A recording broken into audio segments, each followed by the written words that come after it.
I see trouble, Kini, I can ease your pain.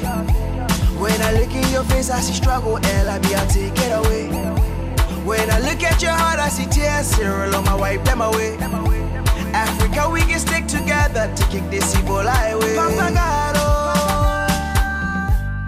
Restore everything that is broken. Back to the, see the people and children are dying, oh. Restore back Mama Africa. Restore the land.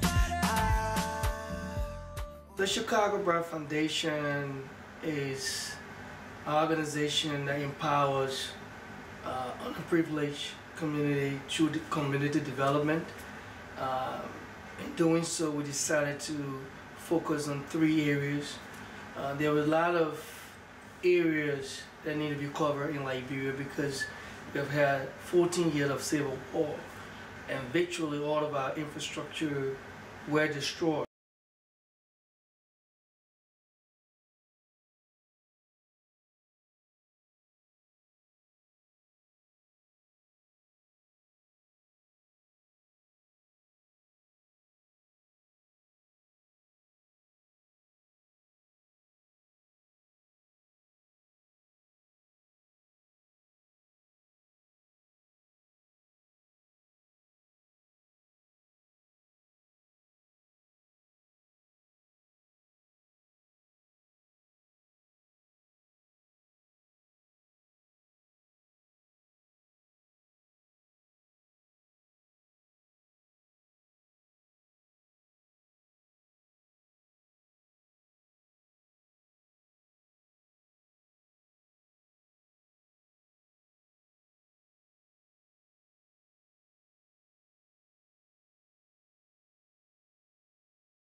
Checago Brand Foundation initially started, I always say it was born in 2009. In 2009 I returned. I spent 10 years of my life both as a refugee and then relocating in the United States to kind of improve my life. And so after I obtained my education, in 2008 when I obtained my master's, and I worked a year and I decided to go back because I always had that burning desire to return home and see how best I can help.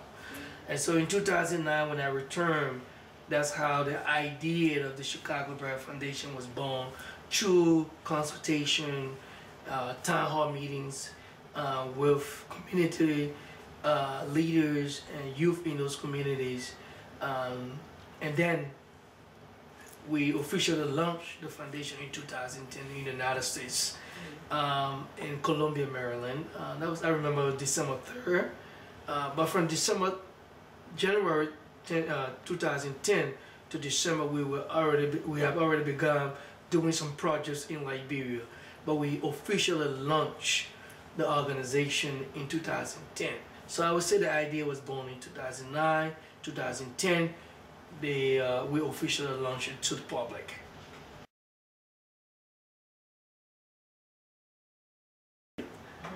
Basically, we focus in 4 areas. The foundation, through its consultation and town hall meeting before the kick-off of our work, there was several needs. I mean, there was so many needs for our people, because I stated that there were challenges after the war, the Civil War. And so, during the consultation and town hall meetings, there was so many needs that were listed in those consultation town hall meetings. But I decided to prioritize 4 areas. One was clean water. We all know water is life. We cannot live without water. Key to any human being to survive.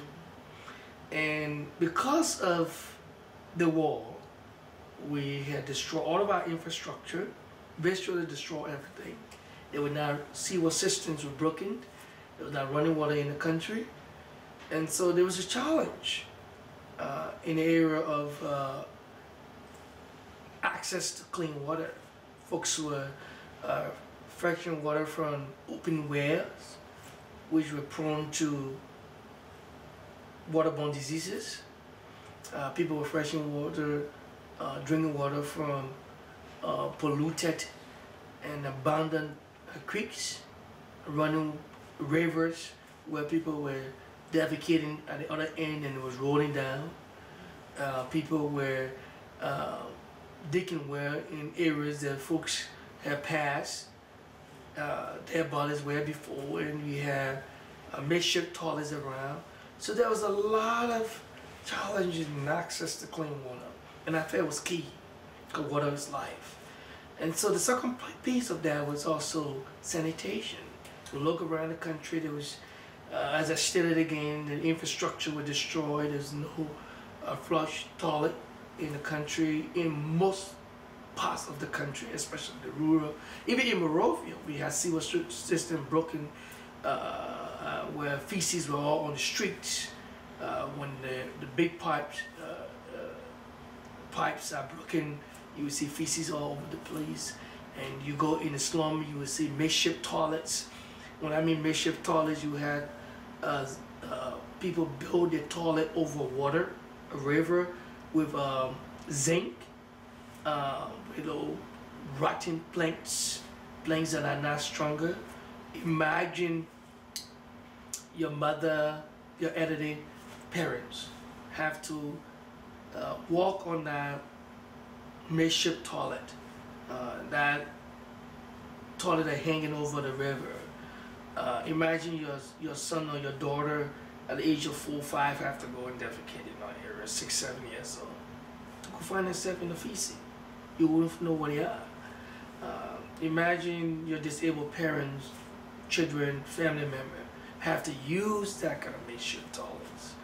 And so people, as a result of lack of access to improve sanitary conditions, toilet facility, people were exposed to feces. And so people also were disposing feces in the community, because at night you are afraid to go out there to go and defecate at midnight. So people defecate, I'm being practical here, people defecate in plastic bags and dispose in the community. In fact, they had an acronym for it, say flying toilets. Defecate in the plastic bags and just dispose it. And then go into someone's community, go into someone's house, someone's home, and they wake up in the morning, the feces all over the place. And so that was a serious concern, haphazard. And that drew my attention. I said, look, it's the area that we have to focus.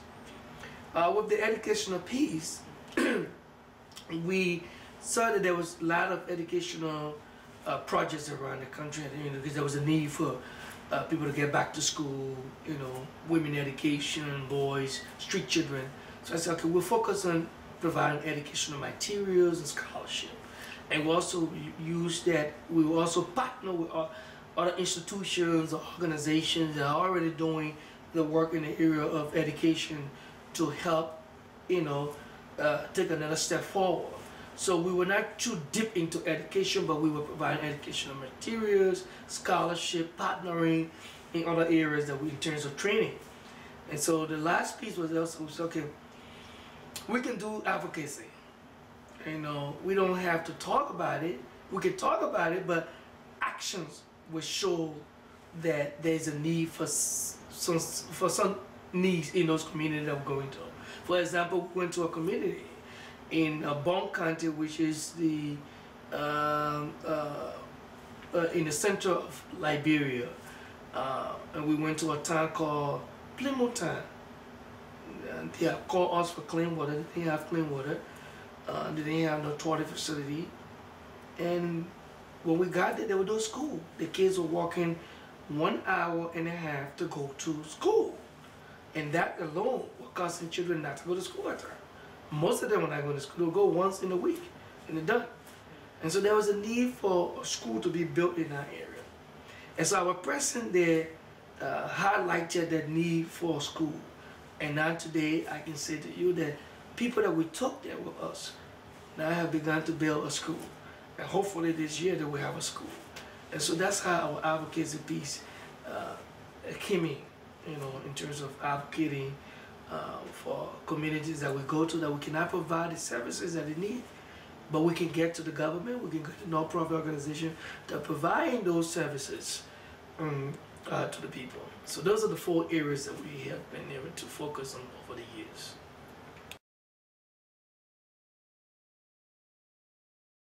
I've always been in,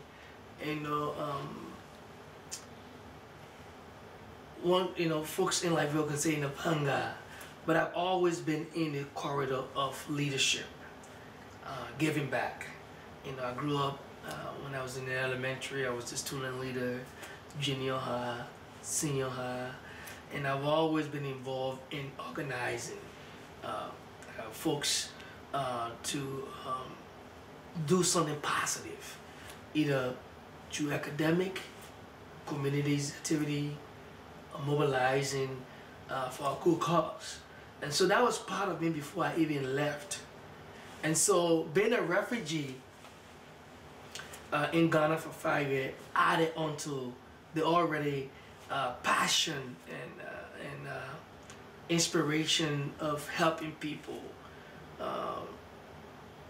added that value, more value to what really had led me to do what I'm doing now.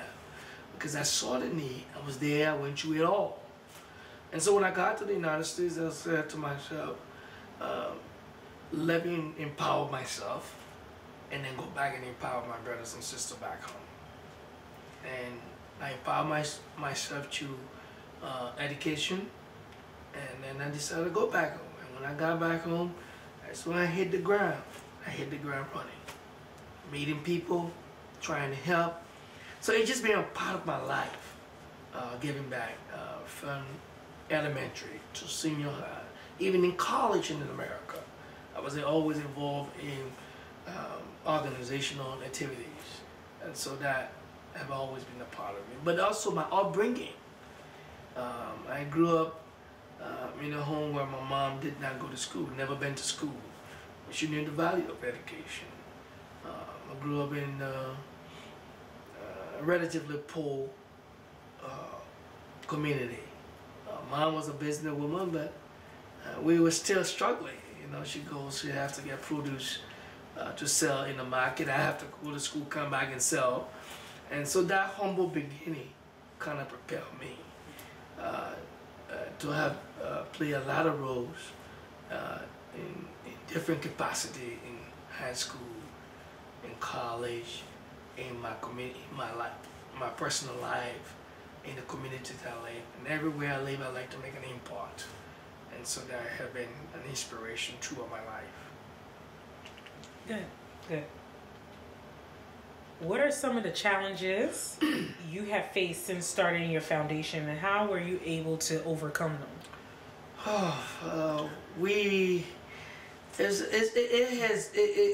It was a challenge.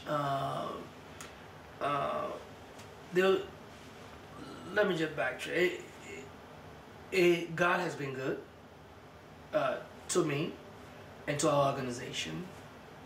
But before we got to where we are, there was a lot of cynicism in our community.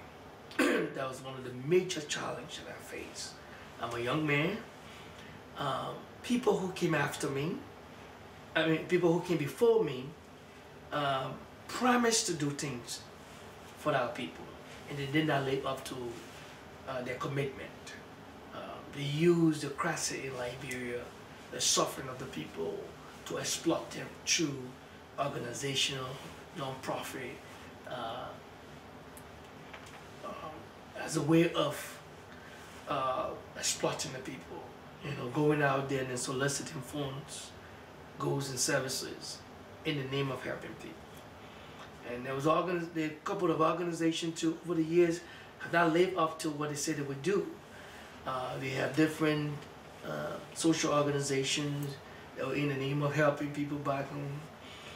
There was county organizations. And so over the year, people have grown not to trust people come in the name of doing things for people back home in Liberia. So I'm a young man, and when I started, other folks have used organization as a means to get to political power, come in and do other work. So they build one or two things here, and then next thing they're running for political office. And somebody who have a history of being in leadership in high school, folks who knew me said, oh, this guy is probably doing this because he wants to seek political office. And coupled with all of the factors that are being listed, you know, the cynicism was there. So that was a challenge for me. How can I break those barriers to get the people's attention to do what I'm doing, to do what I'm really passionate about, helping our people. So there are a couple of things I decided to do. And so look, there are a couple of things I realized. So there are good Liberians out there. There are factors that led them to be where they are. Doubting, not trusting people. But that can be overcome by results. Transparency, accountability. If the people see that you are committed, you are passionate, you are doing everything you can to help the people you say you're going to help, people will start to come around. People seeing the work that you say you would do. And so over time we have used the social media to get the people involved, specifically Facebook. So when I started my work, my first project in Liberia, I kind of let my follower to follow me on Facebook. Day 1, day 2. You know, I made it to be a part of it, though they were not living in Liberia. But they began to see the work that we were doing. You know, I had people calling me like, you make me feel that I'm part of this, that I'm in Liberia actually doing the work. I look forward to what you're going to post the next day, because you make me to appreciate what I have. And that was inspiring, and that was motivating. And so over the time, we begin to show results, being transparent to our people, accountable, and then we were able to win them over to get involved. And so that was a challenge. You know, this year will be our 5th year, but it was a challenge when we started. You know, then you also have, not everyone will like the work that you're doing. You know, you have envy, it's part of life. You have jealousy, and you will have some people, for no obvious reason, will just hit you. But when you are passionate, it supersedes all of those things. And I have been passionate about what I love to do. You know, I may be sitting here now talking to you, but when I'm out there, I'm with the people, and that's where I like to be. I like to see the smiles on the faces of our people. Appreciative, working together to rebuild our community. That inspires me. That keeps me going. And so it was a challenge, and it's still a challenge. A lot of challenges, but we continue to do what we said we would do, and gradually we would overcome those obstacles, and people would join us. They would see the need to join this organization, to do the things that we say we want to do for our people.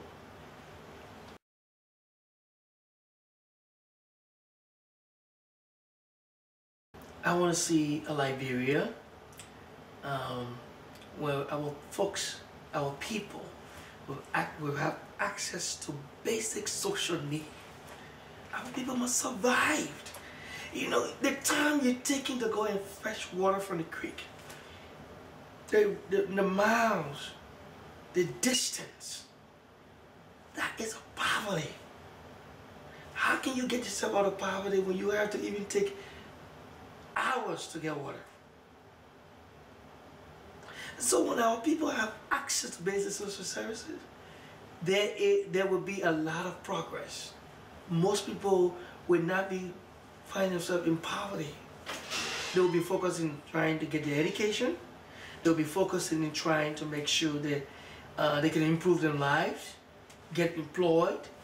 But if you have to take all this time to look for water, walk 2 hours, 1 hour to get to school, you don't have no job to pay your children's school fees, send them to school, to everybody in books, to providing the basic need for them to survive. And so I want to see a Liberia where we have, all of us have access to basic social services, and then we can take that leap for people to leave from that poverty level to that middle class, where folks inside to do things for themselves. We can have a Liberia in a field of hopes, great people who are striving for the best. Because I want to leave Liberia better than what I met it when I came on this earth. When I was born, I don't want to see the same Liberia that I was born in. I want to leave Liberia where my daughter will inherit something better, will live in a society, in a country better than what her father met. And if I can do that in my lifetime, oh God, thank you for blessing me. Because that's my dream, to make Liberia a little better than when I met it.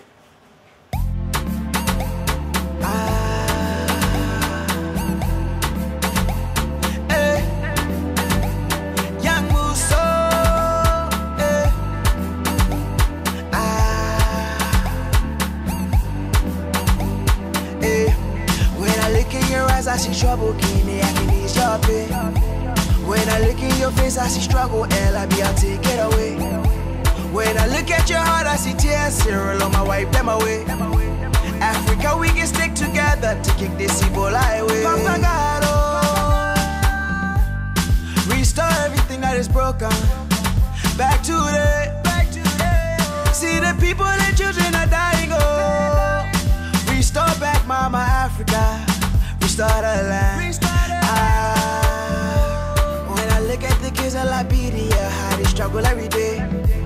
When I think about the families in Guinea, just wanna pave a new way. When I think about Ebola, it's killing, taking innocent lives away.